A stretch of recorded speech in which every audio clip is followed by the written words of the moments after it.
Embajador de Portugal, Joao Mira Gómez, buenas tardes, gracias por atender a The Diplomat. Y en primer lugar quería darle la bienvenida a nuestro país, aunque hace un año que está aquí, más o menos, desde febrero del año pasado, ¿verdad? Y no nos hemos visto en todo este tiempo, lamentablemente, debido a las circunstancias que todos conocemos. Quería preguntarle si ha sido un año duro o simplemente extraño, ¿cómo lo calificaría? Lo creo que los dos, ¿no? Pero antes decir que tengo mucho gusto en estar con el Diplomat. Todos los días empiezo mi rueda de prensa leyendo el Diplomat, que además es muy útil para el trabajo de un diplomático aquí en España. Por eso ya conozco bien el Diplomat, pero ahora conozco la gente que está por detrás del Pues Diplomat, y también una enhorabuena por vuestro trabajo. Ha sido un año duro, extraño porque conociendo Madrid, conociendo España, esto no es Madrid, esto no es España, ¿no? no, no lo Es, parece. es algo muy distinto y duro porque también el trabajo de un diplomático es contactar gente, promocionar su país, y visitar, conocer bien el país donde está, además con un país que es un país hermano, vecino y amigo de Portugal como España. Y por eso es muy duro tener que estar confinado en el despacho y no poder hacer el trabajo normal de un diplomático. Además, yo también estoy acreditado en Andorra, donde hay una comunidad portuguesa muy importante, y por eso también me tengo que desplazar a Andorra. Por eso a la vez es duro, es extraño, pero hay una otra palabra que lo creo que puede ser muy interesante, que es temporario, ¿no? Por eso vamos a pensar que esto va a pasar y que luego vamos a volver a la vida que conocíamos antes de la COVID. Seguro, seguro que sí, que volveremos en algún momento y esperemos que sea pronto. De todas formas, la nevada que ha caído en Madrid estos últimos días no nos ha dado tampoco mucho respiro. Me preguntaba si en algún momento no ha pensado que seguía en Alemania usted. No, porque en realidad no, porque los 5 años que yo estuve en Berlín jamás ha nevado como aquí en Madrid, por eso era imposible creer que estaba ahí. Pero no, es verdad que ha sido impresionante, pero eso también nos da un elemento para reflexionar, que es el cambio climático. Y ha sido también un elemento importante en la agenda europea, ¿no? Pensar que no se puede negar que hay un cambio climático que está ahí delante de nosotros, que tenemos fenómenos muy extremos, no solamente la nevada, pero también todas las tempestades tropicales que antes no teníamos aquí, los veranos muy calientes, cada vez menos lluvia, y por eso para Portugal y España, que estamos un poco más al sur de Europa, los cambios climáticos nos están afectando muchísimo. Son importantes, efectivamente. La Unión Europea puede ser un actor fundamental en la lucha contra el cambio climático, pero probablemente necesitábamos a Estados Unidos de nuestro lado. Necesitamos de la Unión Europea, necesitamos de Estados Unidos, y lo creo que necesitamos de todo el mundo, ¿no? Pero es verdad que la Unión Europea tiene que liderar por el ejemplo, ¿no? Que tenemos que ser el motor un poco de este proceso de cambio climático. Por eso también el lema de la presidencia portuguesa es tiempo de actuar por una recuperación verde, digital, y también una recuperación humana, si le puedes decir, social, justa, por una recuperación justa, verde y digital. Y el tema verde en realidad es muy importante, y lo creo que es una buena noticia. Ayer, cuando el presidente Biden ha anunciado que van a volver al Acuerdo de París, también es una buena noticia. Con el presidente Biden anuncia que quieren volver a la Organización Mundial de Salud.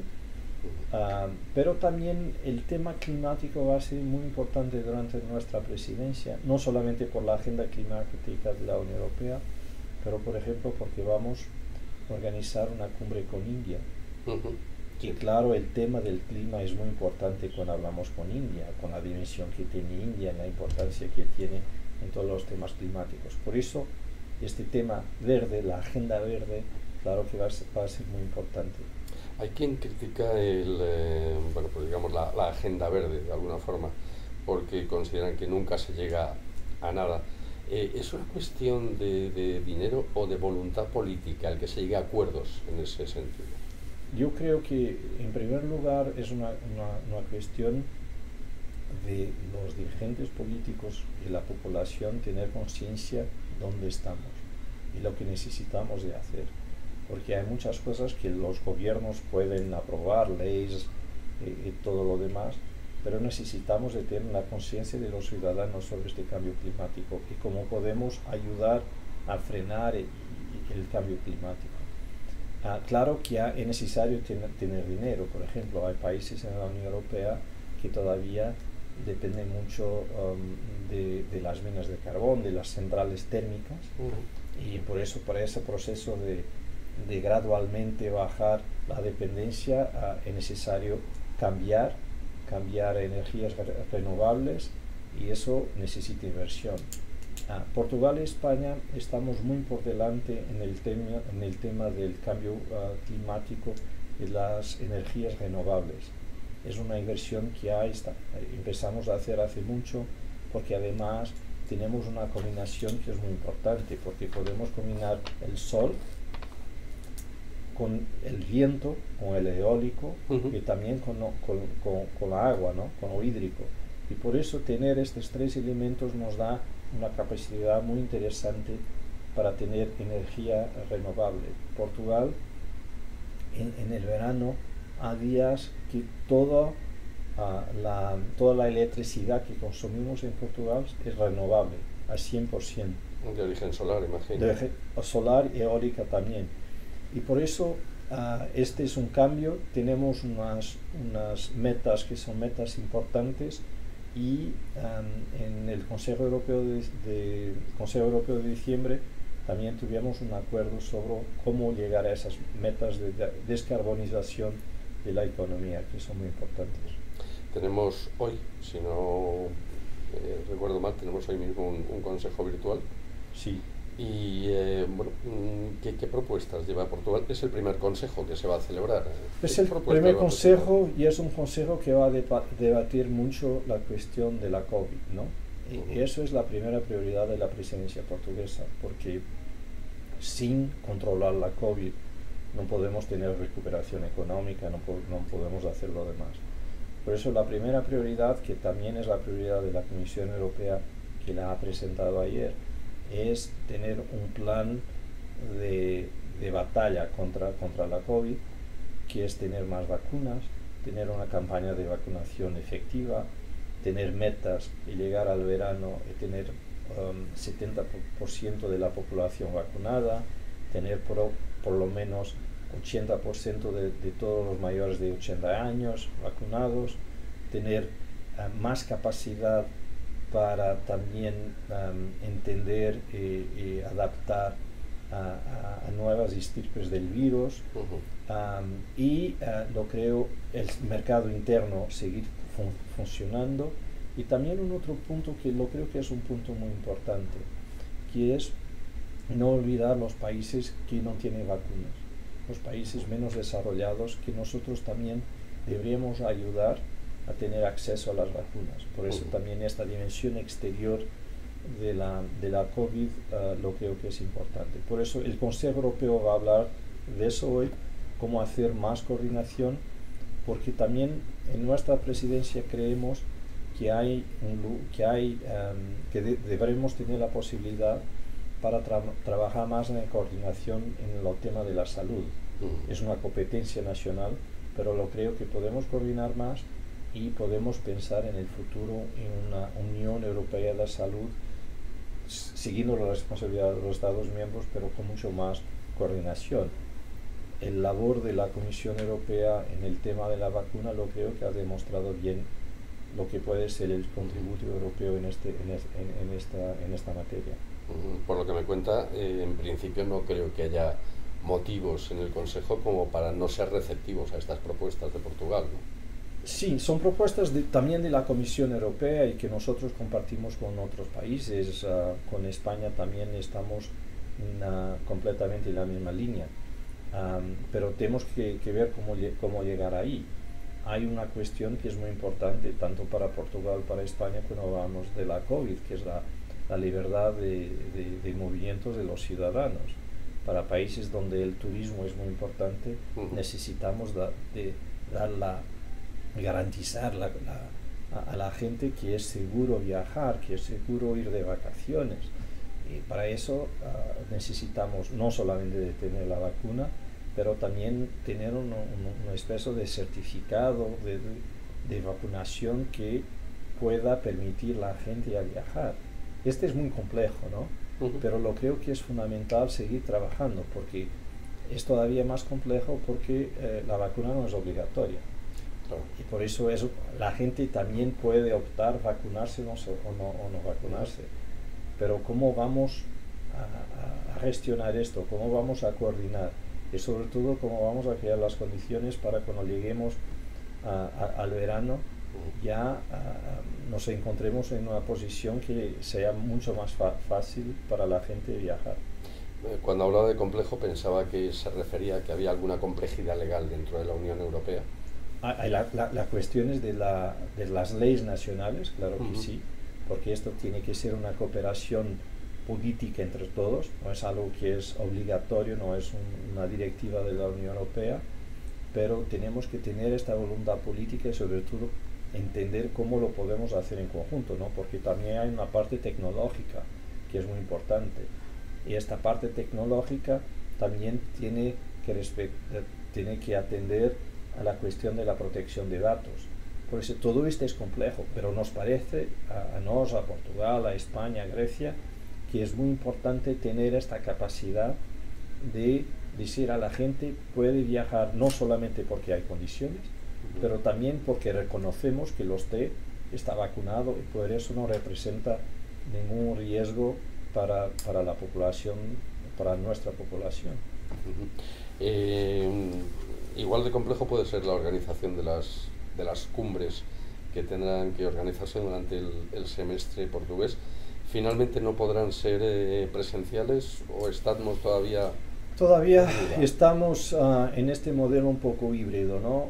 Claro que ahora mismo estamos con reuniones virtuales, pero hay algunas cumbres que nos gustaría muchísimo organizar de una forma presencial. Ahora la regla, los consejos europeos son en Bruselas, por eso queda claro, no es en el país de la presidencia. Pero hay algunas reuniones informales en el país de la presidencia y sobre todo tenemos una cumbre en mayo, al principios de mayo en el Porto, una cumbre social, porque el tema social es un tema central en las prioridades de la presidencia portuguesa. Nosotros creemos que con la crisis que tenemos delante de nosotros, lo que aprendemos también con la última crisis financiera y económica, que el impacto social de esta crisis va a ser tremendo. Y por eso tenemos que trabajar en el pilar europeo de los derechos sociales, que tiene a ver con empleo, condiciones de trabajo, igualdad, formación, y todo eso lo creo que tenemos que discutir en conjunto con los socios sociales, sindicatos, asociaciones empresariales de trabajadores, otros, para llegar a un acuerdo político, lo que podría ser una declaración de Oporto sobre derechos sociales, cómo proteger los ciudadanos, los trabajadores y crear condiciones para empleo y trabajo en el futuro. Por eso vamos a tener una cumbre, está planeada una cumbre en Oporto para los días 7 y 8, 7 con los socios sociales, el 8 con los jefes de Estado y de Gobierno, y también al mismo tiempo nos gustaría organizar una cumbre con India, tener el primer ministro Modi con nosotros para esta cumbre en Oporto, porque India es un socio muy importante, ¿no? Cuando hablamos de clima, pero también cuando hablamos de comercio, cuando hablamos del tema digital, que es otra prioridad, y también porque creemos que tenemos que tener todavía más relaciones más estrechas con la región de Indo-Pacífico, y ahí India, claro, tiene un papel muy importante. Así también estaríamos equilibrando un poco lo que es la relación estratégica que tenemos con China, también desarrollar esta relación estratégica con India. ¿Tendremos alguna iniciativa durante su semestre de cara a África? Porque África además es un continente que a Portugal le interesa. Claro que sí. En el tema externo, lo que decimos tener una Europa más fuerte, con más autonomía estratégica y al mismo tiempo con más credibilidad estratégica, tenemos algunas prioridades. Pero la primera es de reforzar todo el sistema multilateral, porque creemos que el futuro necesitamos de tener más contributos de los distintos países. Es una cosa buena también que el presidente Biden acredita muchísimo en el sistema multilateral, y por eso en esta estrategia multilateral es donde nosotros creemos que está también el futuro. Y por ahí trabajar con África. África siempre es una prioridad.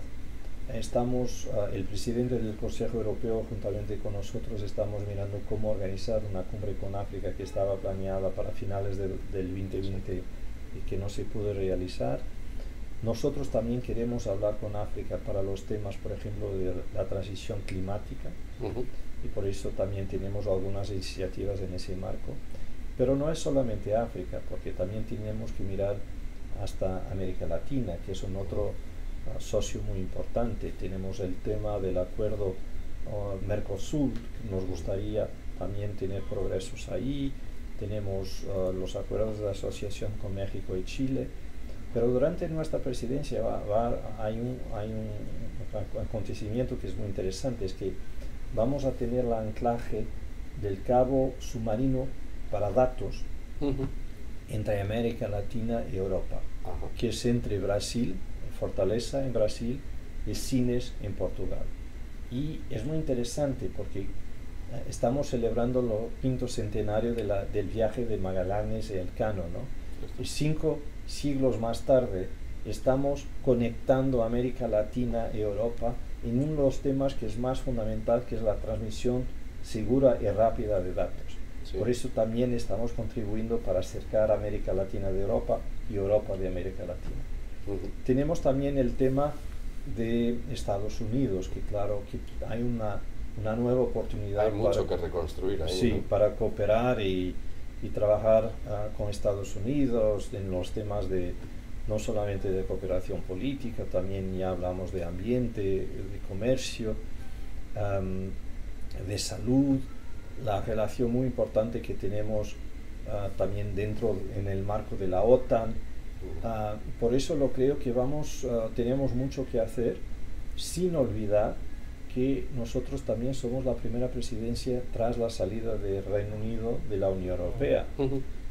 Por eso el Brexit ya no es el tema que todos los días está en las portadas de los periódicos, pero sigue ahí, y ahora estamos en la fase de ver cómo vamos a completar los acuerdos de principio a que llegamos. Exacto. Pero que todavía ahora tenemos que poner en marcha. Queda mucho desarrollo. Queda mucho trabajo que hacer, y por eso lo creo que la relación con Reino Unido, que queremos que sea la más cercana posible, va a ocupar no solamente la presidencia portuguesa, pero más presidencias después de la presidencia portuguesa. De todas formas, corríjame si me equivoco, pero da la sensación de que después de sucesivas crisis que ha ido pasando en la Unión Europea, pues si no recuerdo mal, desde que se firmó el Tratado de Ámsterdam, hemos ido de crisis en crisis. Ha demostrado que finalmente es un bloque mucho más fuerte de lo que sus adversarios creen. Yo lo creo que sí, porque de crisis en crisis también estamos fortaleciendo la Unión Europea. Y yo normalmente coloco una cuestión que es una cuestión muy sencilla a la gente, que es preguntarle: ¿es que usted cree que estaríamos mejor sin la Unión Europea? Y esta crisis del COVID, yo creo que es muy importante para plantear esta cuestión. Es que nosotros, como países individuales, podríamos responder mejor a esta crisis de la COVID. Claro que no. Pero lo que es importante es que los ciudadanos, el empresario, los jóvenes, los mayores, sientan cómo la Unión Europea está ayudando y cómo puede ayudar en el futuro. Por eso es muy importante que este programa de recuperación resiliencia que aprobamos, que se ponga en marcha lo más pronto posible. Es nuestra prioridad que en el mes de junio ya esté completamente en marcha, porque lo necesitamos muchísimo, ¿no? ¿Cuántas empresas, cuántas pymes ya habrían cerrado las puertas sin la ayuda de la Unión Europea? Muchísimas. Muchísimas. Por eso tenemos que seguir no solamente valorando la importancia de la Unión Europea, pero seguir trabajando cómo mejorar la Unión Europea. En ese marco hay un tema que claro que también es importante para nuestra presidencia, que es la conferencia sobre el futuro de Europa. No ha empezado todavía. Nosotros nos gustaría de tener la inauguración de la conferencia lo más pronto. Hay una cuestión que todavía está en abierto, que es la presidencia de la conferencia, con la gobernanza, cómo lo vamos a organizar. Pero también esta conferencia lo creo que puede beneficiar de las lecciones de la crisis del COVID, y de la anterior, pero ahora de la crisis de la COVID, y empezar buscando la respuesta a dos preguntas también muy sencillas. ¿Qué queremos con la Unión Europea? ¿Y qué papel queremos para la Unión Europea en el mundo? Si sabemos qué queremos para la Unión Europea en el futuro y qué papel queremos en el futuro para la Unión Europea, tenemos una idea muy clara en qué sentido debemos conducir la Unión Europea. El logotipo de la presidencia portuguesa es un timón. Muy apropiado. Con muchos soles, con varios soles. Cada sol es un país, un Estado miembro, pero es un timón. Y eso también es la idea, es que necesitamos de tener un rumbo cierto, ¿no? Saber dónde queremos ir, a qué velocidad, pero dónde queremos ir. Porque si sabemos dónde queremos ir, yo creo que es mucho más fácil caminar en conjunto. España y Portugal hemos caminado en conjunto durante mucho tiempo. A veces también hemos caminado dándonos un poco la espalda, dicho de paso, pero en general creo que somos países que nos compenetramos bien. Y lo que quería preguntarle en este caso es que de la cumbre de Guarda han salido acuerdos muy, muy interesantes y que, digamos, que ponen en común muchas cosas entre ambos países. Pero, por ejemplo, hay algo que desde España se ve como un cierto fracaso, que es no poder extender el AVE hasta Lisboa, y sin embargo en Portugal creo que tienen otra visión distinta. ¿Cómo está ese asunto ahora mismo? Empezando por la cumbre de Guarda, ha sido una cumbre muy importante porque aprobamos por la primera vez una estrategia común de desarrollo transfronterizo, que es muy ambiciosa. Hoy mismo tuvimos una reunión a niveles de secretarios de Estado, que es una visión compartida entre los dos países, cómo podemos desarrollar una región que está muy retrasada en los dos países, ¿no? Si miramos la frontera, lo creo que queda mucho que hacer ahí, hay poca gente, está poco desarrollada, y lo creo que tiene un gran potencial para hacer cosas. Por eso aprobamos esa estrategia común para el desarrollo transfronterizo. Pero también los dos presidentes del gobierno hablaron del plan de recuperación y hablaron cómo podemos coordinar nuestros planes en áreas estratégicas. Y esas áreas estratégicas son energía, son el ambiente, la agenda digital, las infraestructuras, el turismo. Y las infraestructuras llegamos al ferrocarril, ¿no? Este año es el año del ferrocarril. Y el ferrocarril también es muy importante en términos de la transición climática, del ambiente, ¿no? Porque puede ser muy amigo del ambiente. Y en nuestras prioridades para el plan de recuperación está el ferrocarril y está el ferrocarril de alta velocidad. Pero lo creo que tenemos que empezar primero en Portugal, ¿no? Haciendo la conexión entre Lisboa y Porto, porque sería un poco raro empezar conectando Lisboa con Madrid sin tener la conexión con Oporto. La segunda ciudad principal del país. Es lo mismo que hacer Madrid-Lisboa antes de hacer Madrid-Barcelona, ¿no? Sí. Por eso tenemos que empezar con Lisboa-Porto. Y desde Oporto queremos llegar a Vigo. Y llegando a Vigo y con como el AVE español también va a llegar a Vigo, ya estamos conectados. Pero también nos gustaría, un poco al sur de Oporto, hacer la conexión con Salamanca. Y si llegamos a Salamanca, todavía estamos más conectados. Y lo que estamos haciendo también es construyendo un ferrocarril también de alta velocidad para mercancías que hace Lisboa, Sines, que es un puerto al sur de Lisboa, y de Sines que va a conectar a Madrid. Y esto ya lo estamos construyendo. Y si tenemos un ferrocarril de alta velocidad para mercancías, este ferrocarril ya está preparado también para trenes de pasajeros.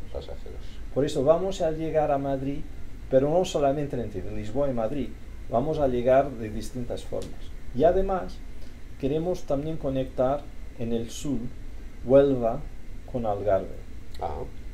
Porque si conectamos Huelva con Algarve, estamos conectando el eje mediterráneo con el eje atlántico. Y lo hacemos todo circular. Por eso, ese es el plan. El AVE es una prioridad. Queremos tener el AVE y lo vamos a tener, pero no vamos a tener uno, vamos a tener varios. En otro orden de cosas y también en el ámbito de la relación bilateral, ¿tenemos algún otro proyecto que digamos que sea prioritario ahora mismo entre ambos?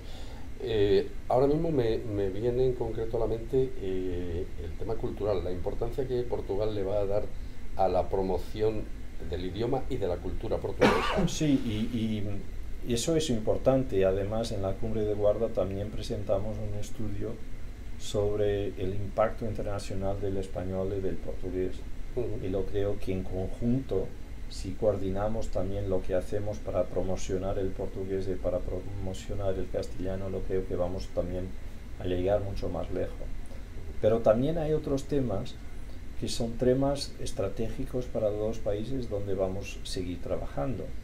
Hay uno que es el tema del hidrógeno verde, que toda la gente está hablando de hidrógeno verde en Europa, pero los dos países que tienen más condiciones para producir hidrógeno verde es España y Portugal. ¿Por qué?